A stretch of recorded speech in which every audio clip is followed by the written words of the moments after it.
ഇത് കുറച്ച് ഉണ്ടക്കാച്ചിലാണ് കേട്ടോ, നാട്ടിൽ നിന്ന് കൊണ്ടുവന്നതാണ്. പിന്നെ ഞാൻ ഫസ്റ്റ് ടൈമാണ് വയ്ക്കാൻ പോകുന്നത്. ഞാനിത് കുക്കറിലിട്ടൊന്ന് വേവിച്ചിട്ടുണ്ട്. ഇനി ബാക്കിയുള്ള കാര്യങ്ങൾ ചെയ്യണം. ഇപ്പം ഞാൻ അതിൻ്റെ തൊലിയൊക്കെ പൊളിച്ചിട്ടുണ്ട് കേട്ടോ.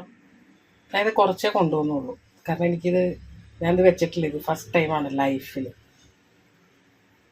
പാനൊന്ന് ചൂടായി വരുവാണേ.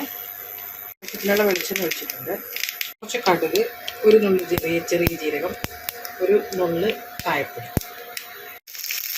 കുറച്ച് വെളുത്തുള്ളി, കുറച്ച് വേപ്പില, 3-4 പച്ചമുളക്, ഒരു ചെറിയ സവാള ചെറുതായിട്ട് അരിഞ്ഞത്, 1 ടീസ്പൂൺ ചതച്ച മുളക്, 1 ടീസ്പൂൺ മീറ്റ് മസാല, ആവശ്യത്തിനുള്ള മഞ്ഞൾപ്പൊടി ഇട്ട് കുറച്ച് വെളിച്ചെണ്ണ കൂടി ഇട്ടിട്ടോ. കാച്ചിൽ അരിഞ്ഞത് ഞാനിടുവാണേ. എനിക്ക് സത്യം പറഞ്ഞാൽ കാച്ചിലിൻ്റെ പേരറിഞ്ഞൂടാ കേട്ടോ, മറന്നുപോയി.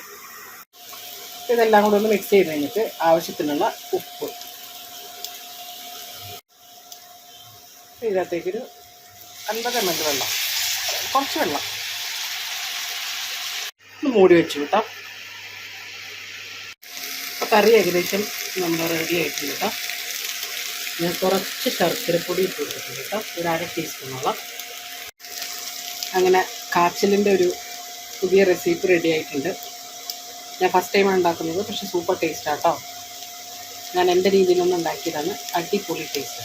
Okay, thank you. പിന്നെ ഒരു കാര്യം പറയാനുള്ളത്, എരിവ് നമ്മളുടെ ഇഷ്ടത്തിനനുസരിച്ചിട്ടാൽ മതി. ഞാൻ കുറച്ച് കൂടുതൽ ഇട്ടിട്ടുണ്ട്, കാരണം ഇത് ഫസ്റ്റ് ടൈമായിട്ട് ഉണ്ടാക്കുന്നതുകൊണ്ട് അത് എങ്ങനെയാണോ അതിൻ്റെ കഴിക്കുന്നതെന്ന് അറിയില്ല. ഒരിത്തിരി എരിവ് കൂടുതലാണ്, നിങ്ങളതനുസരിച്ച് ഇട്ടാൽ മതി.